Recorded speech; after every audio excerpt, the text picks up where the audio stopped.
सास बनी डंडे वाली भूत। शिखा की नई नई शादी हुई थी।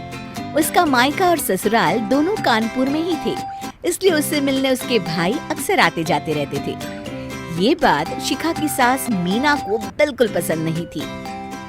मम्मी जी, आज राहुल भैया आ रहे हैं। कौन? तेरे चाचा का लड़का? जी मम्मी जी। अरे पर वो तो दिल्ली में रहता है ना? हाँ मम्मी जी, उन्हें कल सुबह दिल्ली के लिए निकलना है, तो वो आज मुझसे मिलते हुए कल सुबह यहीं से निकल जाएंगे। हमने तो धर्मशाला खोल रखी है ना। कुछ कहा क्या मम्मी जी? मैंने कहा हाँ, आने दे तेरे भैया को, जमकर खातिरदारी करेंगे। अब तो कुछ करना ही पड़ेगा, इससे पहले कि मेरा घर धर्मशाला बन जाए। ये कैसी बातें कर रही हो मीना? सच ही तो कह रही हूँ। अभी इसकी शादी को साल भर भी नहीं हुआ और आए दिन इसके घर वाले आ धमकते हैं। अरे तो क्या हुआ, वो इसी शहर में रहते हैं तो हाल चाल लेने आ जाते हैं। इस बार मैं उनका हाल और चाल दोनों ही बिगाड़ दूंगी। अब बहुत हो गया जी। अरे ये कैसी बातें कर रही हो? हे भगवान, बस आप तो देखते जाइए। शाम को राहुल आता है। नमस्ते आंटी, कैसे हैं आप लोग? हम लोग तो ठीक है, तुम कैसे हो बेटा? मैं भी अच्छा ही हूँ आंटी। बस आज रात के बाद नहीं रहोगे। चलिए भैया, मैं आपको हमारा घर दिखाती हूँ। रात में खाने के टेबल पर शिखा, रोहित कहीं दिखाई नहीं दे रहा। जी भैया, वो ऑफिस के काम से बाहर गए हैं, कल शाम तक आएंगे। अच्छा अच्छा। बेटा, क्या तुम भूत प्रेत में मानते हो? नहीं नहीं आंटी जी, पर अचानक आपको ये ख्याल कहाँ से आ गया? पता नहीं क्यों, कभी कभी मुझे लगता है जैसे रात के समय बैठक में कोई घूमता रहता है। ये आप क्या कह रही हैं मम्मी जी? हाँ, तुम लोग घबरा ना जाओ, इसलिए मैंने आज तक इस बारे में कुछ नहीं कहा। ये आपका वहम होगा आंटी जी, ऐसा कुछ नहीं होता। हो सकता है।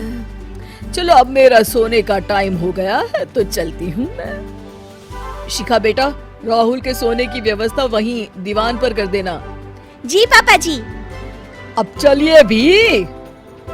अच्छा, तो बैठक में सोने वाले हैं साहबजादे। क्या बड़बड़ा रही हो? कुछ नहीं, आप सो जाइए। मीना और महेश के सोने के बाद शिखा और राहुल आपस में बात कर रहे होते हैं, तभी डोरबेल बजती है। अरे आप! सरप्राइज! काम जल्दी खत्म हो गया तो मैं आज ही चला आया। ये तो बहुत अच्छा किया। देखिए राहुल भैया भी आए हुए हैं, आप दोनों का मिलना भी हो जाएगा। कैसे हो रोहित? मैं तो ठीक हूँ भैया। शिखा, मैं भी आज यहीं सो जाता हूँ, राहुल भैया से बातचीत भी हो जाएगी। अच्छा अच्छा ठीक है। मीना आधी रात को उठती है, कंबल मुंह से पैर तक ओढ़ के डंडा लेके बैठक में आती है और देखती है दीवान पर चादर ओढ़े कोई लेटा हुआ है। देखो तो कैसे मजे से सो रहा है बहन के ससुराल में। मीना ताबड़तोड़ 4-5 डंडे मार देती है। अरे मर गया, अरे बचाओ बचाओ, कौन है? मीना जल्दी से अपने कमरे में भाग जाती है। हे भगवान, ये मैंने क्या किया? ये रोहित कहाँ से आ गया? लगता है ये नालायक राहुल मेहमानों वाले कमरे में सो गया होगा। आज तो इसकी खैर नहीं। उधर बैठक में, अरे क्या हुआ रोहित? मैं बाथरूम में था, तुम्हारे चिल्लाने की आवाज सुनी। पता है भैया, मैं सो रहा था, अचानक से कोई आकर मुझे डंडे मारने लगा। ये क्या कह रहे हो? लगता है तुम भी आंटी की तरह भूत प्रेत में मानते हो। नहीं नहीं भैया, सच में कोई आया था। मैं तो जा रहा हूँ मेहमानों वाले कमरे में सोने के लिए। इस समय अपने रूम में जाऊंगा तो शिखा की नींद खराब हो जाएगी। ठीक है भाई, जाओ तुम, जहाँ तुम्हारा भूत डंडा लेके ना आ सके। थोड़ी देर बाद मीना कंबल ओढ़ के डंडा लेकर मेहमानों वाले कमरे में पहुँच जाती है। वो बिस्तर पर सोए रोहित को फिर डंडों से मारने लगती है। अरे मर गया, अरे मर गया। तू भूत प्रेत में नहीं मानता ना? ये ले, अब डंडे खा। है? ये तो माँ की आवाज है। रोहित कंबल खींच देता है।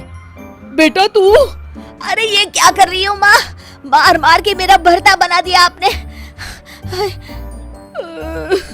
माफ कर दे मेरे लाल, मैंने तो तुझे ही मार मार के लाल कर दिया। मैं तो उस राहुल के बच्चे को सबक सिखाना चाहती थी। राहुल भैया को? हाँ बेटा, मुझे लगा अगर उसे डंडे मारूंगी तो शिखा के मायके वाले यहाँ आना छोड़ देंगे।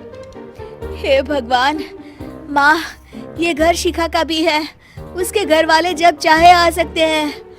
हाँ बेटा, आज मुझे भगवान का इशारा समझ में आ गया। मैं कितना गलत करने चली थी और अपने ही बेटे को चोट पहुंचा दी। अब चुपचाप जाके सो जाओ माँ, और किसी को कुछ बताने की जरूरत भी नहीं है। शिक्षा दूसरों का बुरा चाहने वालों के साथ भी बुरा ही होता है।